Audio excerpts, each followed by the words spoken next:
ګرانو مینوالو، نن په پنجاب ډینټل هسپتال بارکو کې د غاښونو د علاج په موقع باندې دا څه تصویرونه او ویډیو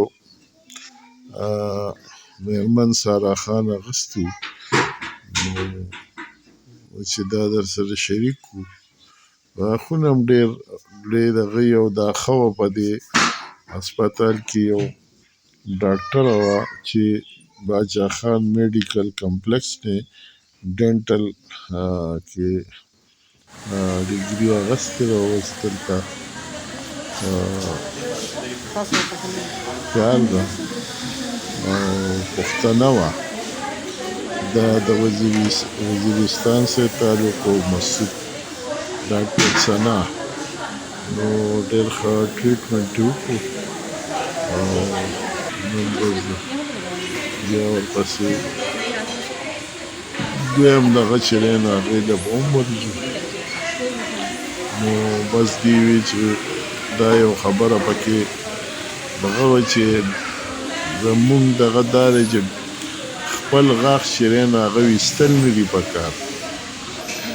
کوم قدرتي خپل غاښونه دي نو هغې مونږه دغه دی چې دا ضایع نه شي، همدا پکار راوړي. نو بس لګیا دی او ډېر ګران کار دی. پکار دي چې بس کله غاښونه انسان ته تکلیف وي نو ورشي ډینټل دا چې کم ډاکټر وي د غاښونو نو هغه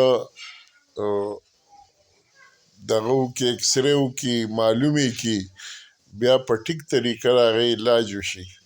کم چې زمونږه نیم حکیم خطرېزان ناست دي اکثر دغه نو هغې بس وایي هله وایي کړپ وایي بس دغه وباسه که نه وایي غاښ وباسه. نو ډېر ډاکټران وایي چې علاج غاښ وستل نه دي.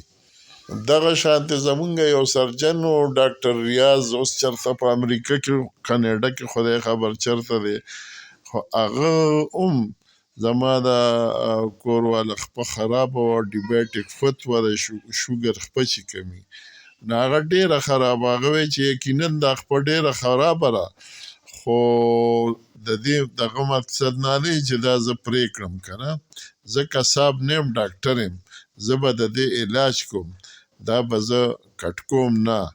نو اکثر زمونږ ډاکټران د شوګر اکثر وایي دا کټ که نه، دا کټ چې دی نو ښه خبره نه ده. نو دغه رنګ د غاښونو ډاکټران هم لکه مونږ ته دا یو دغه درکوو، مونږ وایي چې تاسو هم په دې هغو کې چې کله غاښ دغه شي نو پراپر ډاکټر له تلل پکار دي او هغه چې کوم دغه وکړي نو هغې باندې عمل پکار دی. نو هغې غاښ چې دی نو داسې علاج وکړي چې هغه ستا خپل غاښ چې دی نو هغه علاج وشي د هغې او هغه دله کار کوي. د مصنوعي غاښونو نه په 100 درجه باندې خپل غاښونه چې دی قدرتي هغه ډېر زیات بهتره وي.